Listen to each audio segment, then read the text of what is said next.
മഹാഭാരതത്തിലെ വളരെ പ്രധാനപ്പെട്ടതും ശക്തവുമായ ഒരു കഥാപാത്രമായ ശന്തനു മഹാരാജാവിന്റെ കഥയാണ് ഇന്ന് പറയുന്നത്. ഹസ്തിനപുരിയിലെ ചക്രവർത്തിയായ ശന്തനു രാജാവിന്റെ കഥ പൂർണ്ണമായും മനസ്സിലാക്കാൻ വീഡിയോ മുഴുവനായും കാണാൻ ശ്രമിക്കൂ. ഭീഷ്മരുടെ പിതാവും പാണ്ഡവരുടെയും കൗരവരുടെയും പിതാമഹനുമായ അദ്ദേഹം ചന്ദ്രവംശത്തിന്റെ മുൻഗാമിയായിരുന്നു. ശന്തനു രാജാവ് മുൻജന്മത്തിൽ ഇക്ഷ്വാകു വംശത്തിലെ ശക്തനായ രാജാവായ മഹാഭിഷയായിരുന്നു. 1000 അശ്വമേധയാഗങ്ങളും 100 രാജസൂയ യജ്ഞങ്ങളും നടത്തി ചക്രവർത്തിയായി മാറിയ അദ്ദേഹം സുദീർഘവും സമൃദ്ധവുമായ ഒരു ഭരണം നടത്തി.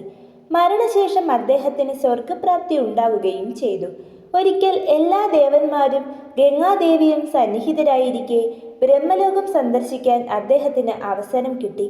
അതിനിടയിൽ ശക്തമായ ഒരു കാറ്റ് വീശുകയും ഗംഗയുടെ വസ്ത്രങ്ങൾ അല്പം സ്ഥാനം മാറുകയും ചെയ്തു. മഹാഭിഷൻ ഒഴികെ ബാക്കി ദേവന്മാരൊക്കെ തലകുനിച്ചു.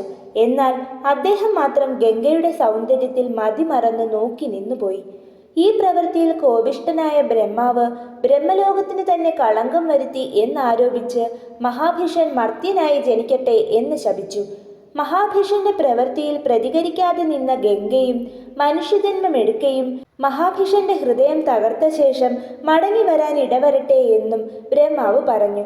ശാപവാക്കുകൾ കേട്ട മഹാഭിഷൻ തനിക്ക് മർത്യജന്മം കൈക്കൊള്ളുമ്പോൾ കുരുവംശത്തിലെ ശ്രേഷ്ഠനായ രാജാവായ പ്രതിഭന്റെ മകനായി പിറക്കുവാനുള്ള അനുഗ്രഹം നൽകണമേ എന്ന് അഭ്യർത്ഥിച്ചു. ആ ആഗ്രഹം ബ്രഹ്മാവ് നിറവേറ്റിക്കൊടുത്തു. കുരുവംശത്തിലെ പ്രഗത്ഭനായ രാജാവായിരുന്നു പ്രതിഭൻ. ഉത്തമ ഭരണം കാഴ്ചവച്ചിരുന്ന അദ്ദേഹത്തിന് 3 ആൺമക്കൾ ഉണ്ടായി. ദേവാബി, ബഹ്ലിക, പിന്നെ ശന്തനു എന്നു പേരായ മഹാഭിഷയും. വാർദ്ധക്യത്തിൽ തന്റെ ആൺമക്കളെ രാജ്യഭാരമേൽപ്പിച്ച് പ്രതിഭൻ മരണപ്പെടുന്നു. എന്നാൽ പിന്നീട് ദേവാബിക്ക് കുഷ്ഠരോഗം പിടിപെടുന്നു. ആയതിനാൽ ദേവാബി രാജ്യഭരണത്തിൽ നിന്നും വിരമിച്ച് കാട്ടിലേക്ക് പോയി. രണ്ടാമനായ ബഹ്ലിക രാജ്യഭരണം ശന്തനുവിനെ ഏൽപ്പിക്കുകയും പുതിയ രാജ്യങ്ങൾ കീഴടക്കാൻ ആഗ്രഹിക്കുകയും ചെയ്തു. അങ്ങനെ ശന്തനു രാജാവായി തീർന്നു. ഒരിക്കൽ നായാട്ടിനായി കാട്ടിലേക്ക് പോയ ശന്തനു രാജാവ് ഗംഗാനദിയിൽ അതിസുന്ദരിയായ ഒരു യുവതിയെ കണ്ടു. കണ്ട മാത്രയിൽ ശന്തനു അനുരക്തനായി. അത് ഗംഗാദേവിയായിരുന്നു. ഗംഗാദേവിയെ കണ്ട് സ്വയം മറന്നു നിന്നിരുന്ന ശന്തനു അപ്പോൾ തന്നെ ദേവിയോട് വിവാഹ അഭ്യർത്ഥന നടത്തി. തന്റെ ഒരു പ്രവൃത്തിയെയും ചോദ്യം ചെയ്യരുത് എന്ന നിബന്ധനയിൽ അവൾ വിവാഹത്തിന് സമ്മതിക്കുകയും തുടർന്ന് അവർ വിവാഹിതരാകുകയും ചെയ്തു. താമസിയാതെ ഗംഗ അവരുടെ ആദ്യ പുത്രന് ജന്മം നൽകി.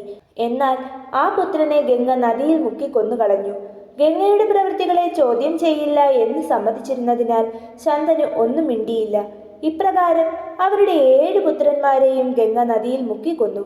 അതീവ ദുഃഖത്തോടെ രാജാവ് ഇതെല്ലാം സഹിച്ചു. തുടർന്ന് 8ാമത്തെ പുത്രനെയും ഗംഗ നദിയിൽ മുക്കാൻ ഒരുങ്ങിയപ്പോൾ അക്ഷമനായ രാജാവ് ഗംഗയെ തടയുകയും ഇതെല്ലാം എന്തിനാണ് ചെയ്യുന്നത് എന്ന് ചോദിക്കുകയും ചെയ്തു. ഇതോടെ വാക്കു തെറ്റിച്ച ശന്തനു രാജാവിനെ ഉപേക്ഷിച്ച് പുത്രനെയും കൊണ്ട് ഗംഗ യാത്രയായി. പുത്രൻ ശ്രേഷ്ഠനായ ഒരു യുവാവാകുമ്പോൾ അവനെ തിരിച്ചേൽപ്പിക്കാമെന്ന് പോകുന്നതിന് മുൻപ് ഗംഗ അറിയിച്ചു. മുൻജന്മത്തിൽ മുനിശാപം നിമിത്തം മർത്യജന്മം കൈക്കൊണ്ട അഷ്ടവസുക്കളായിരുന്നു ഗംഗയുടെ പുത്രന്മാരായി ജനിച്ചിരുന്നത്. ആദ്യ 7 പേർക്കും ഗംഗ മർത്യജന്മത്തിൽ നിന്നുള്ള മോചനവും ശാപമോക്ഷവും നൽകി.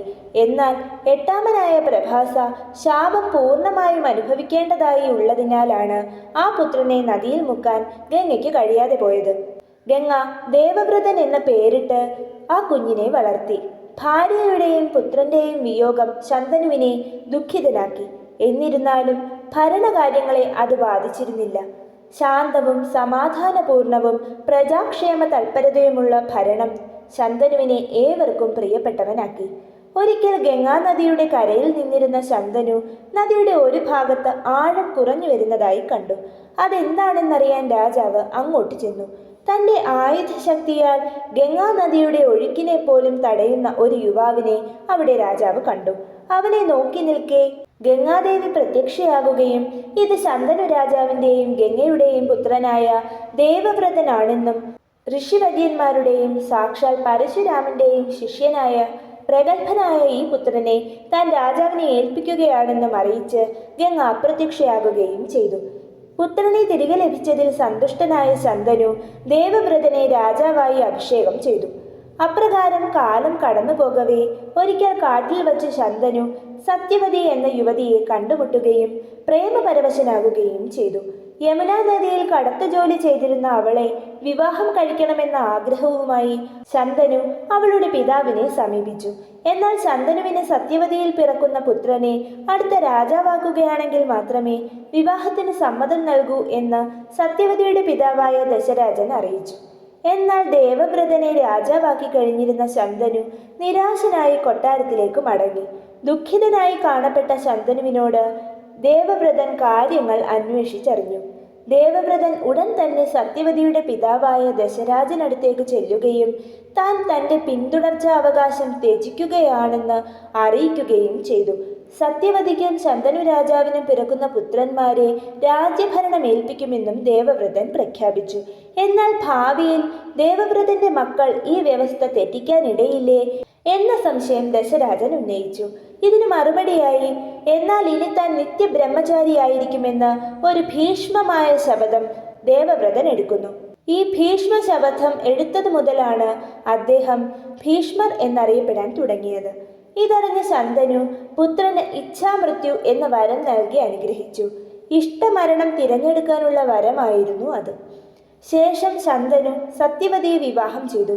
പിന്നീട് ശന്തനുവിന് സത്യവതിയിൽ ചിത്രാംഗതൻ, വിചിത്രവീര്യൻ എന്നീ പുത്രന്മാർ ജനിക്കുന്നു. ഈ പുത്രന്മാരുടെ ചെറുപ്രായത്തിൽ തന്നെ ശന്തനു രാജാവ് അന്ത്യം വരിക്കുന്നു.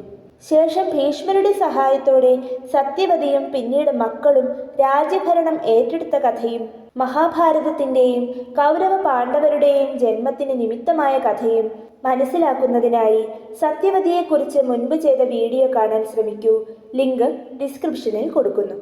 ഹസ്തിനപുരിയുടെ അതിശക്തവും നീതിപൂർണവുമായ ഒരു ഭരണാധികാരിയായും മഹാഭാരത ഇതിഹാസത്തിൻ്റെ തുടക്കക്കാരിൽ ഒരാളുമായ ശന്തനു രാജാവിൻ്റെ കഥ ഇഷ്ടമായാൽ ലൈക്ക് ചെയ്യൂ.